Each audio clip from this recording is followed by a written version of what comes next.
Developments tonight in a Fox 5 ITeam investigation involving a Georgia state senator. Last year, Senator Frank Ginn asked for dozens of used steel beams from a state contractor that was demolishing a pair of bridges. Ginn originally told the Fox 5 ITeam that the beams had little value and he was doing the contractor a favor by taking them. But Fox 5 ITeam reporter Randy Travis says court documents tell a different story. Randy. That's right, Courtney and Tom. Yeah, when Senator Ginn and his wife recently divorced, court records show he agreed on a value for those beams, $20,000. He gave his wife her share of that money, and then those beams disappeared from his property. We're doing a story about those steel beams that are sitting on your property right now. Can you tell us why they're there? Last year, the Fox 5 ITeam documented piles of used green steel beams lining the Madison County property of Georgia State Senator Frank Ginn.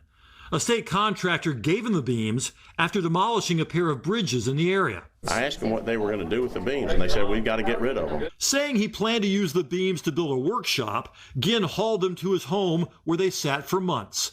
But others complained that Ginn's position as chairman of the Senate Transportation Committee created an ethical concern.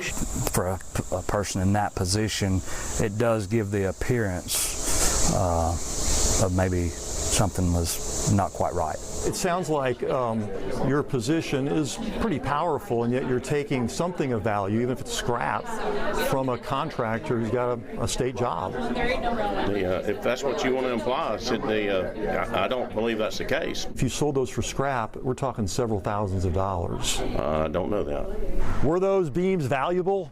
Well, some people here in Madison County certainly thought so. They asked the sheriff to investigate. He called in the GBI. A GBI spokesperson said they looked at the evidence and decided not to investigate.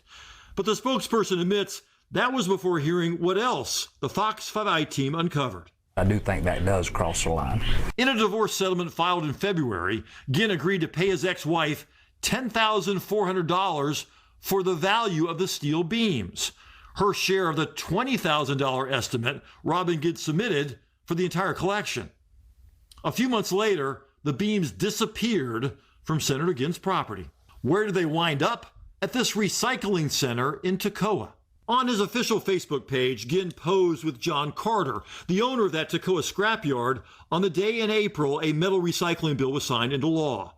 Senator Ginn told us he was paid $10,000 for the beams and provided us this check as proof.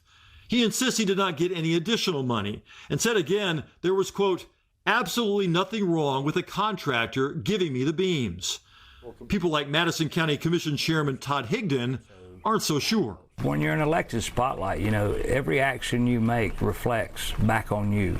So you have to think long and hard before you do certain actions. Ginn is no longer the chairman of the Senate Transportation Committee, but he said that change had nothing to do with this controversy. Talked to him for a while over the phone today, and he said that moving the beams from the job site to his house and then up to Toccoa has cost him money, more money than probably he imagined it would cost. Yes, there's been much ado about beams. You would think, yeah. I mean, do you think he regrets ever taking possession of the beams, ever getting the beams? Asked about that, and he said no. I mean, he sees nothing wrong with asking and accepting something of value from a state contractor, something of value of $10,000 at least in value. But, at the moment at least, it's up to the GBI. They don't appear to be investigating this. Don't see there's anything to investigate, at least right now. And so what does he plan to do with the money? I guess hold on to it? Well, I guess it goes back into the account that he used to pay his ex-wife in the divorce settlement. Yeah. All right. Randy, thanks. Okay.